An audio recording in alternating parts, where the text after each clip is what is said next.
Today's product, Almond Cow, is one of our favorites. And I'm going to let my husband, Mark Heimann, otherwise known as the Moo Man, tell you why he loves it so much. Why do I love it so much? How could I not love it? This product is the best. In fact, I came to California for 5 months, and it's the one appliance that I made sure that we took with us. I'm a quarter mile from a Trader Joe's. Do I ever go there for milk? No, because I have my Almond Cow. We make it almost every day, and then we get the yummy leftovers that also don't go to waste because we make cookies, we make cereal, we can make anything with it. Get yourself an Almond Cow today. I agree. Plant-based milk at its best. Go to the link in the bio and use code Lara to save. I'm Lara Heimann, and welcome to Redefining Movement, a lit podcast designed to investigate all aspects of movement from my background in physical therapy and neuroscience. My mission is to help everyone find freedom through smarter movement patterns and compassion for ourselves and others, so together we can live our most uplifted lives, benefiting all beings. Welcome to Monthly Motivation. We are in a new year, 2024, and this month's motivation is about resetting your life. And I have a very special guest with me. His name is Mark Joseph Heimann. He's married to me, and we're going to talk about how this past year we've reset our life and review some things that worked well for us. And we both have different views on the new year, although I'm starting to believe more of what Mark says. So anyway, welcome, honey. Hello, honey. We're on two different coasts. That's going to actually be a great segue, or maybe a little clue into some of the things we'll be talking about. But first of all, I think of a reset as this powerful empowerment button that we can really push anytime. But I think there are certainly times of the year that it is easier to reflect and think about not only where we've come from, but where we want to go. And people sometimes do that in terms of New Year's resolutions. But let's just talk about resetting and how this past year for us has been a big reset. Sure.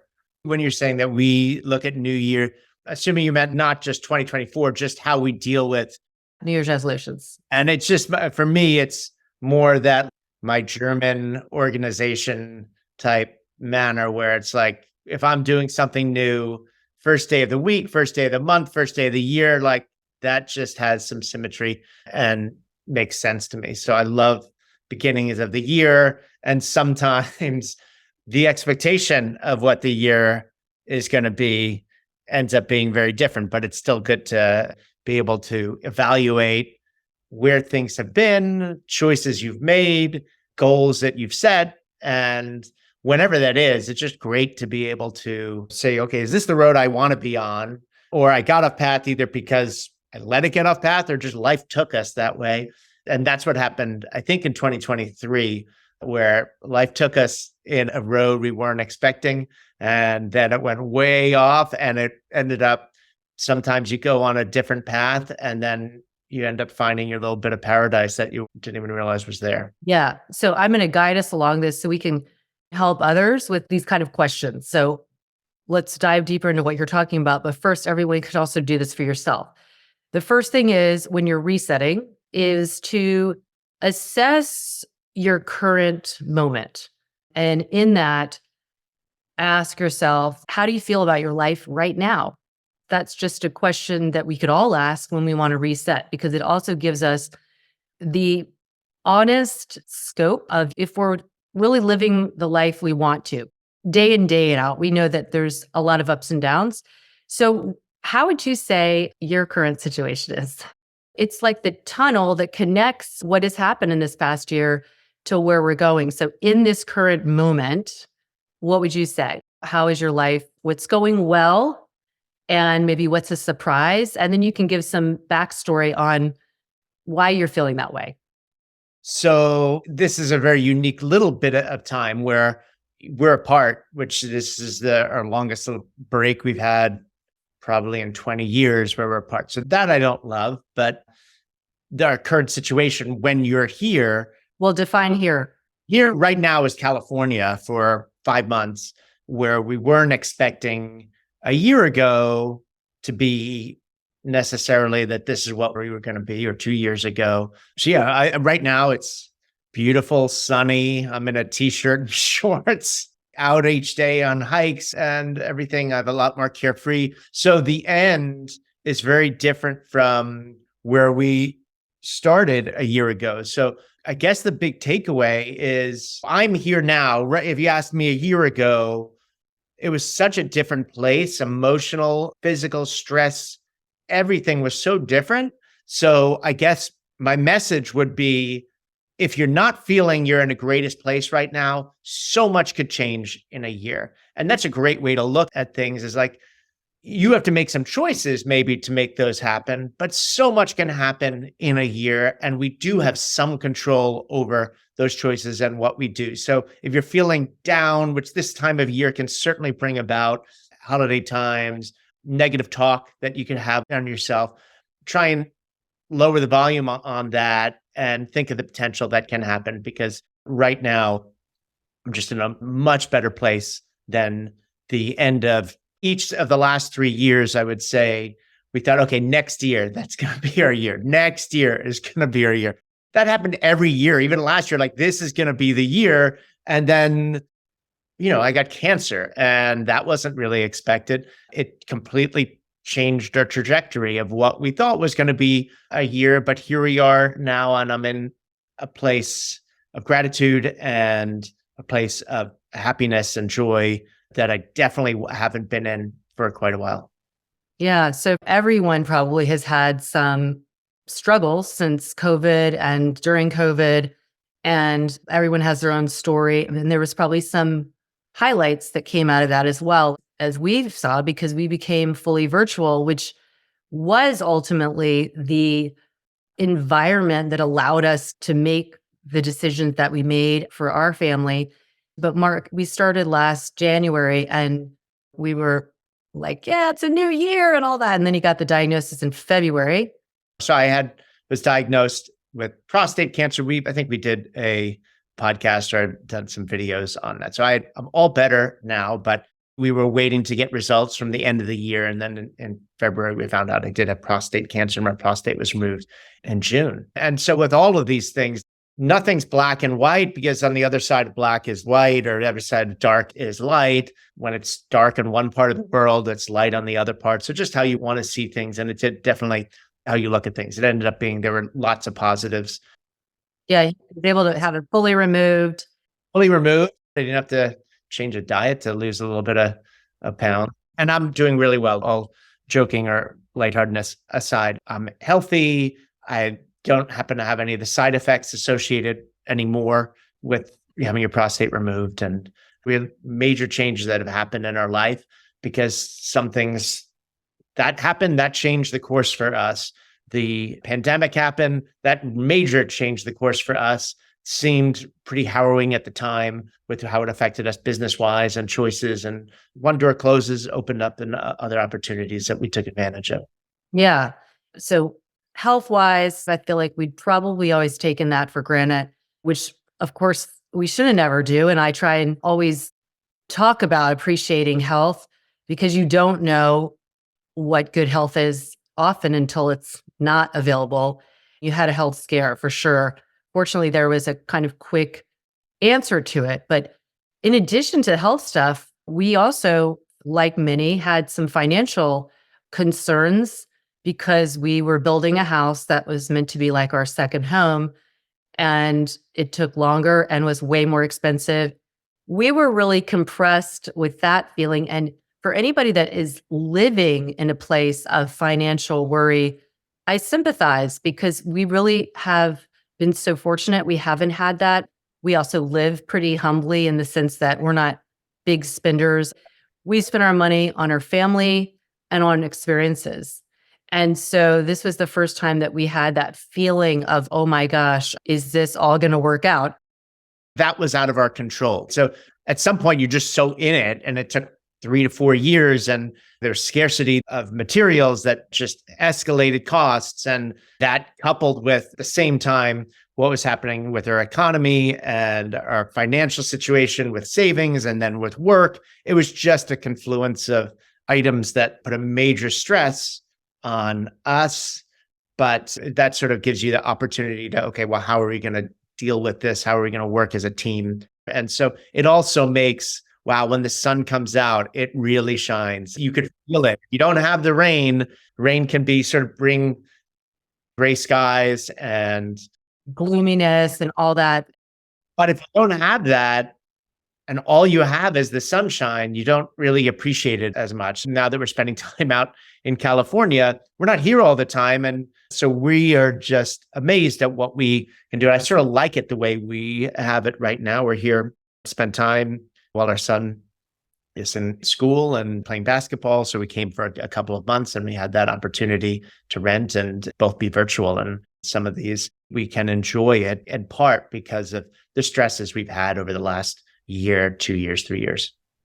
And the other question I would ask, not only you, but also everyone listening, in terms of this idea of like, how are you feeling in your current situation, is also like, your days, for the most part, reflect the way you want to live your life.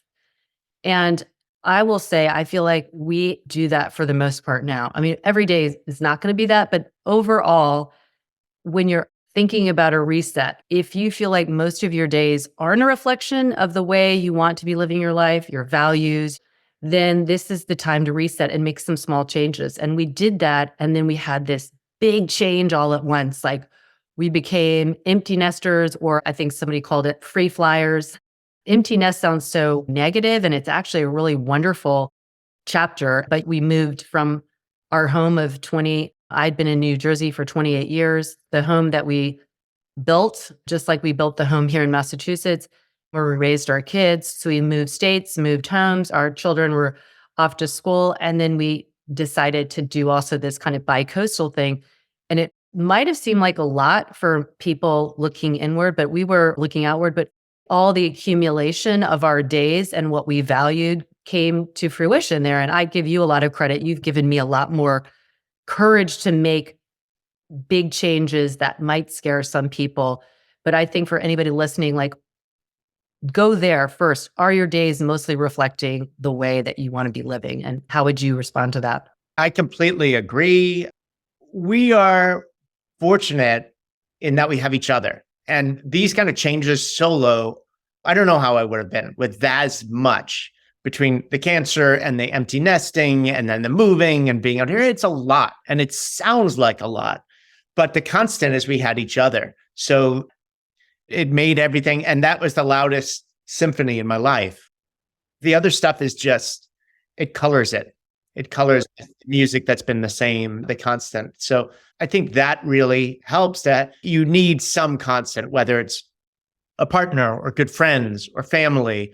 Otherwise, you have to create that more. So it would be stressful if we are moving and now we're moving to the Berkshires and then moving out here. And we know some people in all these places, but it wouldn't be the same without having someone to share it with. So I think that is a factor that some people might not have. Find the person that you want to be with. It definitely, these kind of situations, they emphasize the good and the bad, right? In relationships, you really highlight what you love about someone, and they could bring conflict. The good part is that you communicate and you work through that, and you embrace all the wonderful parts and realize that some of the conflict is fear of change, fear of all the things that we're going through. And it's the one person that you can sort of express that to is the person that's right there going through it with you. Well, good. And also in terms of resetting, thank you for all the things you said there. This would be my next point that I think is important, is go through your priorities, set your priorities. You can reset your priorities, by the way, all the time, but hopefully there's a consistency in the priorities, because when life happens, and it isn't always easy, and it's a new year and you don't know what's going to unfold, you at least have these pillars that you can rely on. So everybody think about, like, really, truly, what are your priorities? Obviously, you want to make enough money to live well and live without fear of not being able to pay bills. But beyond that, what is your soul saying? What are your priorities, Mark? Definitely the health scare shook me out of complacency. I think, about my health and well-being. And just always assuming I'm fairly fit. I'm not making huge efforts to change things because I was on a road that seemed like it was pretty level and it was pretty smooth. And then I had some major potholes that made me have to change the tires, if I want to just play out the metaphor of my life, and replace those. So I definitely have made an effort to, I was like, wow, okay, that could have been life changing, could have died. But even if I didn't, it could have changed how we lived our lives depending on how major the side effects was going to be of the surgery and if it was going to come back and so forth. So far, I'm right now cleared with nothing as of now. But it definitely put an emphasis for me to get back and to actually commit to myself more, which I think you do much better at that than I do, as far as committing to being good to myself with a workout routine, an emotional workout, just taking more control of that. And I love control. I don't think number one would have been your health. And I love that you said that. And maybe if you're 30, you're listening and your health's great. I almost feel like we take it for granted. We just are doing the same thing, or maybe like adding something in to spice things up. But the real like essence of mortality and what can we up level in our resetting to maximize positive opportunities for our health, knowing that there are going to be some things out of our control. And actually, that should be the number one for everybody, above family, above money, because without your health, those priorities aren't going to be served if you aren't taking care of your health. And I know we hear this. I know we hear it, especially around the new year. There's all these messaging, but this is number one. Take care of you and do the due diligence of looking at what is going to contribute to that. It's move in a way that makes you happy, but also challenges you. So Mark had been running and doing the Peloton, but now he's adding in mobility and he's adding in strength training more. And my reset is to also do that. I love lit and mostly that's what I practice, but I need to do more to maximize my health with aging. And so my pledge, my reset is to add more strength training and endurance training in there. So think for yourself, what is your priority? And we're not telling you to have health as number one, but man, it should be. I think the loudest voice we hear is our own. For many of us, it's a lot of negative. There's not usually a lot of positive talk to ourselves. When you're talking, it's the stuff you need to do, yes, but it's what you haven't done or what you're not doing or exchanges that you're not happy with. So this is taking care of yourself is a great first step to building a situation where you're going to be able to have more positivity. And if you treat yourself better, it might probably also lead to talking to yourself better, which is important. So when I drove out a couple months ago, I read this book, Peter Attia's Outlived. Highly recommend. I listened to it. It's dealing a lot with your health span versus your lifespan, and that you want to sort of match those. So your lifespan is just the longevity, and your health span is like, how long are you healthy? And especially in our culture, we're spending a lot more time at the end where the health span has declined dramatically and that maybe the lifespan is still going. And you want to try and match that. I think most people would want to have a high health span right up until the last moment as possible. So you could enjoy those things later in life, whether it's grandkids or just travel when you have the time to do those things. So part of my taking care of myself is selfish for me. Pretty much all is, because then I could do the things with you, with our kids, with grandkids, with other friends, now that we're in a better situation, time-wise and financially, to be able to enjoy that. So that's number one for me on that list, would be just working toward taking better care of me. Good. And I think this leads to the next question. So everybody can think about this too. So we've thought about like, how are you feeling now, taking it overall? And this is a nice time because it is a new year. And that's where I do think it summons us to reflect, but not be bogged down by things that didn't go well. And then it's again, like looking at the priorities, and is your day in and day out life, every day of your life, pretty much reflecting those priorities consistently. And then I think the final thing that would really be helpful for resetting is we do need to take action. Like an action can be different for everyone. So Mark, I know, likes to have goals. I like to have goals too. And sometimes I think writing them down is great. Certainly sharing them with someone, because Mark has really shared his with me and he doesn't need me for that. Like he's really full on dedicated, but it does have a heightened sense of accountability when you share that with someone else. And that way that person can kind of help you if you do get a little bit stuck or run into some like demotivating things. Obviously, number one, you said your priority was your health. And with that, do you have some goals?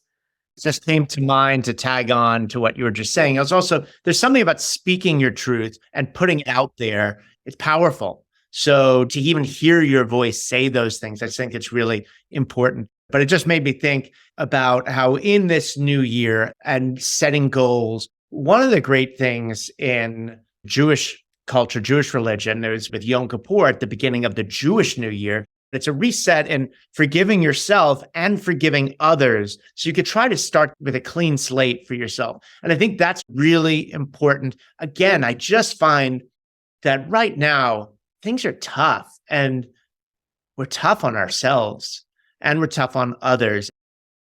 There's so much animosity and divisiveness, and it's tough out there. So you don't have to be Jewish to do it. It doesn't have to be on Yom Kippur. The new year is a great time to be able to do that. What are you holding on to from 2023 that it's time to let that weight drop that weight for yourself, forgive others. And obviously there might be things that you can't, but there's certainly a majority of the weight that we hold is things that we don't need to. All the clutter that we have in our lives, don't bring it into the new year. Actively choose not to do that.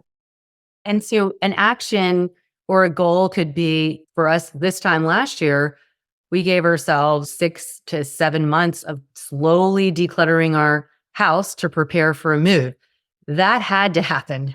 Wouldn't that be great if you just did that as a goal? Because when you're talking about cluttering in your heart space, when you hold animosity or resentment towards someone else or to a situation, that is a clutter. And then so what kind of emotional clutter and literal clutter do you need to get rid of it and give yourself grace? Like we gave ourselves 6 or 8 months and it was down to the day or something, but it doesn't have to happen in a day because again, these goals they should work with your life. And you think about it that way with the time and how much stuff we accumulated since our last move. So it's been the last 15 years. And yes, there was a lot with kids growing up and the stuff that we had accumulated and the number of things we just donated. And we wanted to just clear our slate as much as possible of things that might have been at one point important to us and no longer are, or we don't need the actual item because we have the memory of it. And that's all we needed. So that decluttering was tremendous. And I think it was very freeing for us, the process. And then now it's like, wow, what that took emotionally and physically to really declutter from 15 years. We have a century combined of stuff, emotional stuff. We go through the process and you don't need to start. But if you haven't been, there's a lot there. And it can be overwhelming with how much there is that we're dealing with that we don't even realize because it slowly builds and builds from when we're little and carefree. And then just one little thing and it just adds up. So it's a continuing process of that decluttering of the crap that gets built up and then dust covers and you don't even realize there. So give yourself the freedom to let some of that go. And if it means having a professional help you through that process, through a therapist, a counselor, or whether it's an online person or someone in person. You're now talking about the emotional clutter. Yes. Emotional weight weighs so much more. So that would be the finding from what we did physically decluttering. And sometimes that tangible one makes it easier to see like, wow, okay, well, and maybe that gave us the space to be able to look at the other emotional clutter.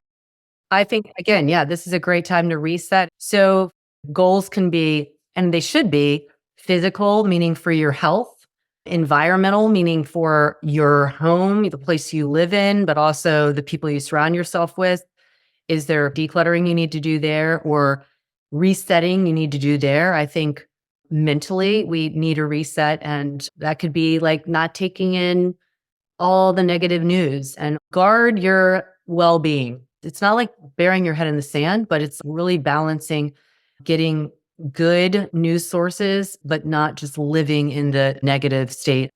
There's so much, right? So you have to pick what you're going to let in. And there's stuff for everyone. We see ourselves as compassionate people, but there's only so much. And I don't need to hear everything because I can't do everything about everything. There's only so many hours in the day. And I need to be here for myself, for you, for the kids, for our friends. I do want to be worldly and knowledgeable and make a difference, but I'm not going to be able to make a difference everywhere. We talk about like not just looking at news all the time, but also getting out in nature and making contact with others in whatever way that is going to keep your mental state more balanced, but also getting professional help. Therapy is amazing because you have an objective person who is trained to help you process stuff. And so that's really great. The other thing that we're talking about the reset is it's not a financial reset, but it's something I've become aware of. One of the advantages of being at our point in life is we do have security. We have financial security where we could do things that I couldn't do in my 20s and 30s. And sometimes your mindset stays, even though our bank account has changed from when I was 20 and 30 to now, because we worked hard and we also saved. We've been very fortunate to be in a place where we can do things we couldn't do 20 or 30 years ago. And so while there are advantages of being in your 20s and 30s and what you can do and the adventures that you might be able to do with less responsibility, we have different responsibilities, but we also have different abilities to be able to do it. So there's that reset. I'm definitely actively thinking about doing things that bring us joy and travel. And that definitely takes help because you have built years of this is how I spend money or don't spend money. I think what you could say is that no matter what kind of financial state you're in, maybe remove some of the fear because that fear can be there. And you hear really wealthy people talk about this who literally never have to work again in their life, but there's a fear that we can absorb maybe from our parents, maybe from society. And I think some of what you're saying is actually letting go a little bit of the fear around doing some things where you're going to spend money and go for it.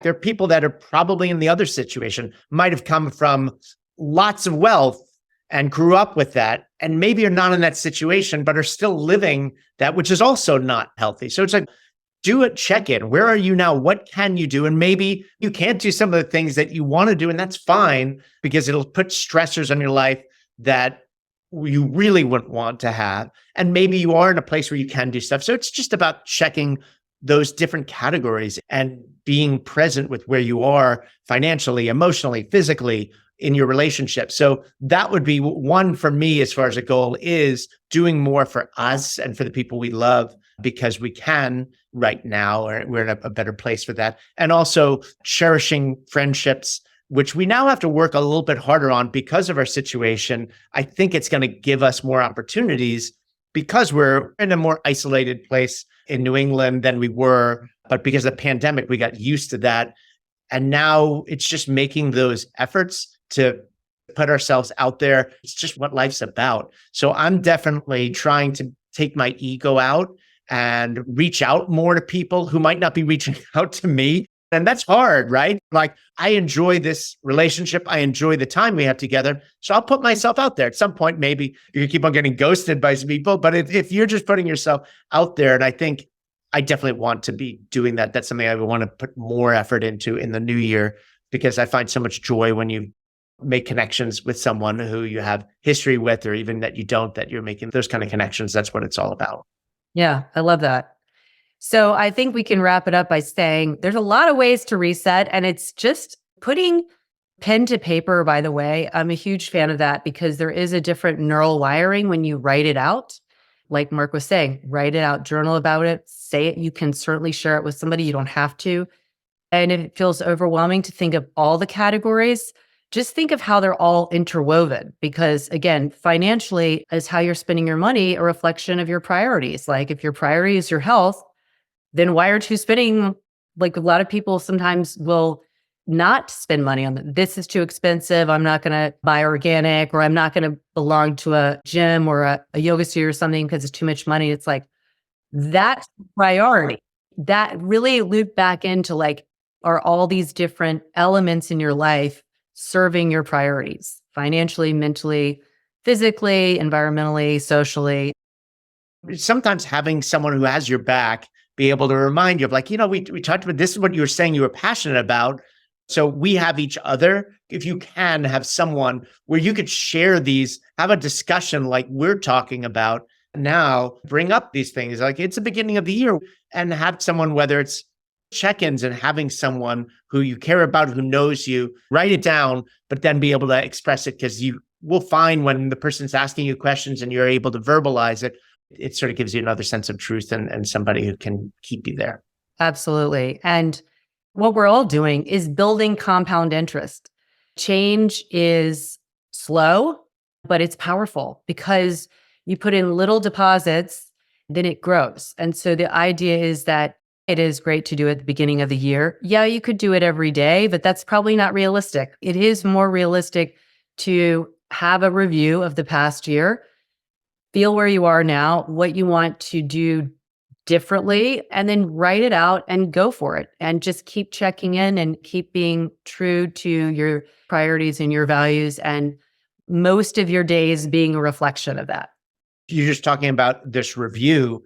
And I know you do with your company, and I think a lot of companies, they have quarterly reviews, half-year reviews, annual reviews. And it's interesting because I think most people would not put work as the number one most important thing in their life. It could play a major role, but not the ultimate happiness, but it is a piece. And we're putting all of this into analyzing and figuring out how to improve the work. Why wouldn't you put that into yourself and have those quarterly reviews, half-year reviews, year reviews? Give it at least the annual review, if not your half year, to check in, because that's what's going to ultimately provide you the longevity and the lifespan and the health span and the joy. Work might be a part of it, but give yourself the same kind of commitment and thoughtfulness that you would to a job.